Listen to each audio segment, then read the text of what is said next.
අයිබෝන් කියලා ඇසෙදනම් පිළිගන්නවා මිලිය පොඩිසිංහ තින තවත් විඩියොත් තමයි මේ. ඉතින් යන්නේ අද වීඩියෝ එක කතා කරන්න යන්නේ adobe photoshop tutorial එකේ part 14 එක. ඉතින් මේකදී අපි කතා කරන්න යන්නේ අපි ෆොටෝ එකක් ගහද්දී එහෙම නැත්නම් කැප්චර් කරද්දී ඔයාලට අදින මෙන්න මේ වගේ dark image එකක් කොහොමද හරි විදිහට යථා තත්ත්වයට ගන්න කොහොමද කියලා. ඉතින් මෙන්න මේ වගේ ගොඩක් dark වෙච්ච image එකක්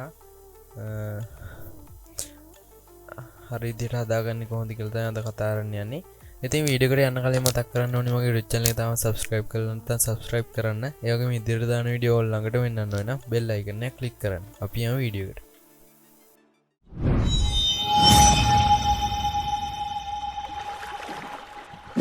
ඉතින් යාළුවා මම ඉස්සෙල්ලාම Photoshop open කරගන්නවා. ඉතින් මට ඕනි image එක මෙන්න මේ විදිහටම දාගන්නවා.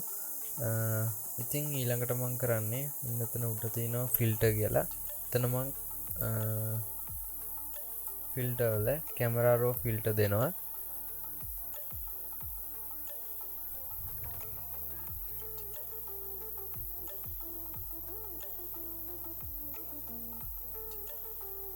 ඉතින් මෙන්න මේ විදිහට තමයි කැමරා රෝ ෆිල්ටර් එක ඕපන් වෙන්නේ. ඉතින් මම ඉස්සෙල්ලාම කරන්නේ මෙතන එක්ස්පෝෂර් කියලා එකක් තියෙනවා පළවෙනියට මෙතන. ඉතින් ඒක මම මෙන්න මේ විදිහට පොඩ වැඩි කරගන්නවා. ඉතින් මම 1.50ක් වගේ දෙනවා. ඉතින් ඊළඟට මම කරන්නේ මෙතන contrast කියලා එකක් තියෙනවා. ඉතින් ඒකත් මම මෙන්න මේ විදිහට වැඩි කරගන්නවා. ඉතින් මම ගොඩක්ම වැඩි කරගන්නේ 50ක් වගේ දෙනවා. ඉතින් ඊළඟට තියෙන්නේ මෙතන highlights කියලා. ඉතින් ඒකත් මම මෙන්න මේ විදිහට අඩු වැඩි කරගන්නවා. ඉතින් මෙතන උගන්ට ලොකු වෙනසක් බලා ගන්න නැහැ.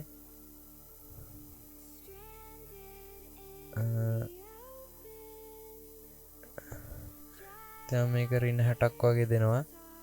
ඊට පස්සේ තියෙන්නේ shadow. ඉතින් ඒකත් මම මෙන්න මේ විදිහට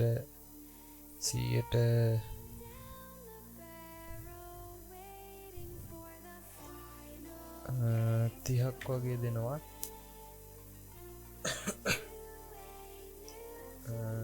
ඉතින් white තියෙන ඊළඟට ඉතින් ඒකත් මම මෙන්න මේ විදිහට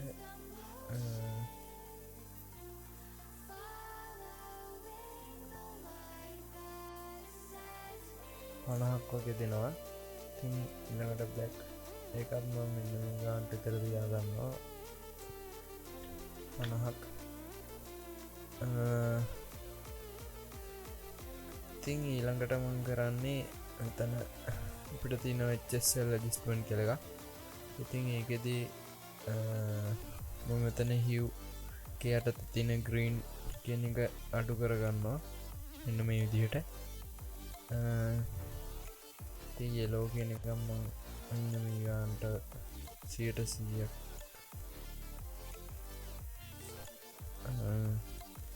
ඉන්න 70ක් වගේ දෙනවා.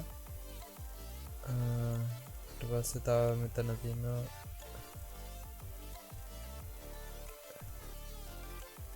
twist කියලා. ඒ කලර් එක මම අඩු කරගන්නවා මේ විදිහට. ඉතින් මම ඊළඟට යන්නේ මෙතන saturation කියන එකට. ඉතින් ඒකෙත් මම මෙතන orange වල red වල වෙනසක් කරන්නේ. මොකද එතකොට අපේ skin එකට අවුල් යනවා. ඉතින් ඒකින්ද මම මෙතන yellow කියන එක පොඩ්ඩක් අඩු කරගන්නවා. green කියන එකක් green පොඩ්ඩක් 10ක් වගේ දෙනවා. ඉතින් මෙතන මම වෙන 50ක් දෙනවා. ඉතින් ඊළඟට මම orange වලට එනවා. ඉතින් මම මේක 10ක් වගේ දෙනවා ඒකට.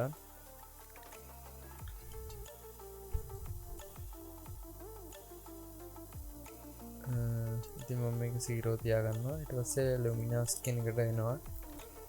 ඒකෙත් මම මෙන්න මේ විදිහට color adjust කරගන්නවා.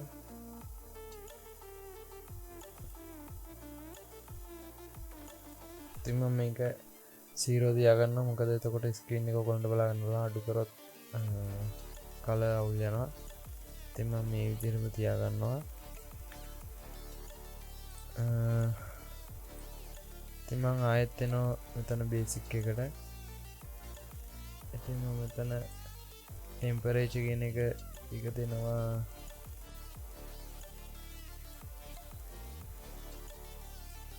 5ක් වගේ දෙනවා. ඊට පස්සේ මෙතන tint කියලා දෙනවා එකක්. එනිකටත් මම දෙනවා 10ක් වගේ.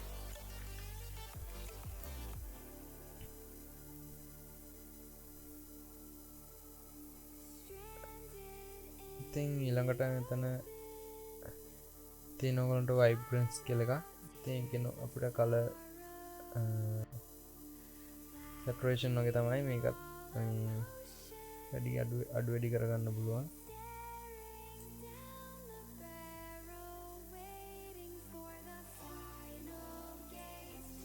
ඉතින් මෙන්න මේ විදිහට තියලා මම ඕකේ කරගන්නවා. ඉතින් මෙන්න මේ විදිහට තමයි අපේ ෆොටෝ එක බලා ගන්න පුළුවන් වෙන්නේ. ඉතින් මම ඔයගොල්ලන්ට අපේ කලින් එක පෙන්නන්න.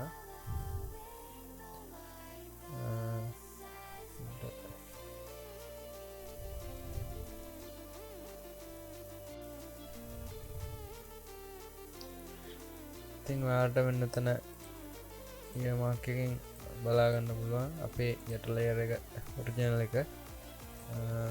ඉතින් මෙන්න මේ විදිහට තමයි එඩිට් එක කරගත්තේ. ඉතින් ඊළඟට මම තවත් ෆොටෝ එකක් මෙන්න මේක ගන්නවා. ඉතින් ඒකත් කැමරා රෝ ෆිල්ටර් වලට ගිහිල්ලා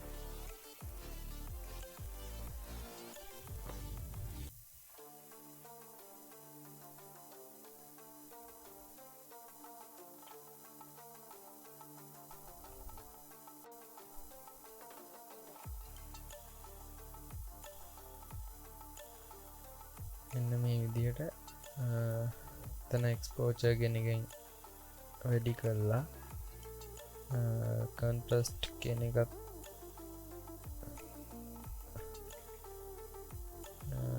සාමාන්‍ය ගානකට වැඩි කරලා එතන black කියන එක 100%ම වැඩි කරනවා. ඊට පස්සේ white කියන එක පොඩ්ඩක් අඩු කරගන්නවා.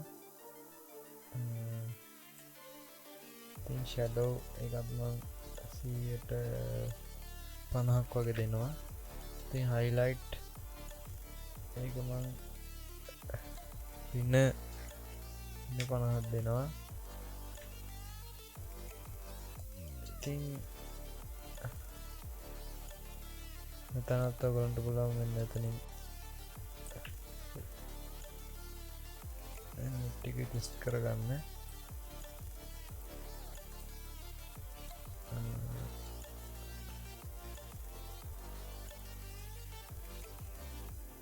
මෙන්න එතනට ගිහිල්ලා ඒකේ පොඩි වෙනසක් කරනවා.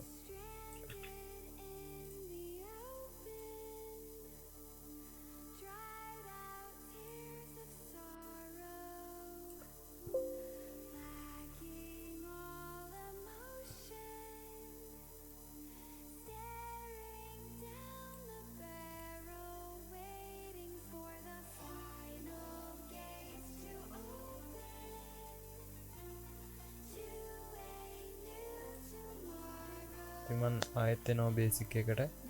ඉතින් මෙතන ටෙම්පරේචර් එක මම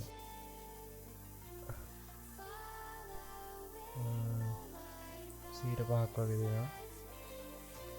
ඉතින් ඒකත්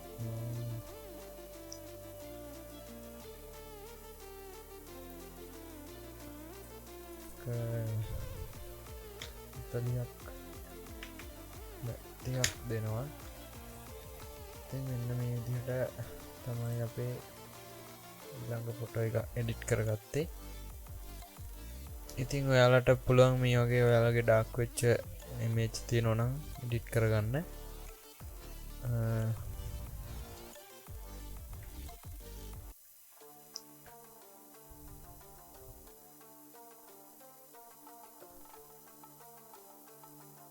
ඉතින් ඔයාලට මම අපේ කලින් ලේයර් එක පෙන්නන්න.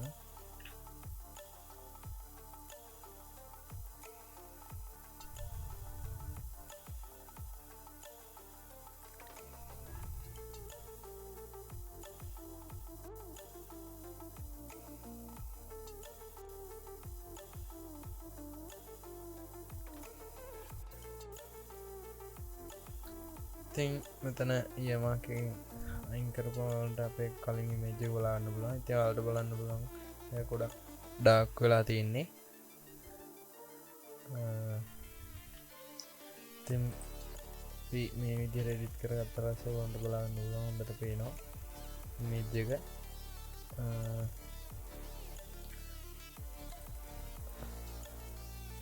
ඉතින් යාළුවනේ අද ටියුටෝරියල් එක ඉවරයි. ඉතින් තවත් මේ වගේ වීඩියෝ එකකින් හමු වෙනකන් සුබ දවසක් කියලා කියනවා.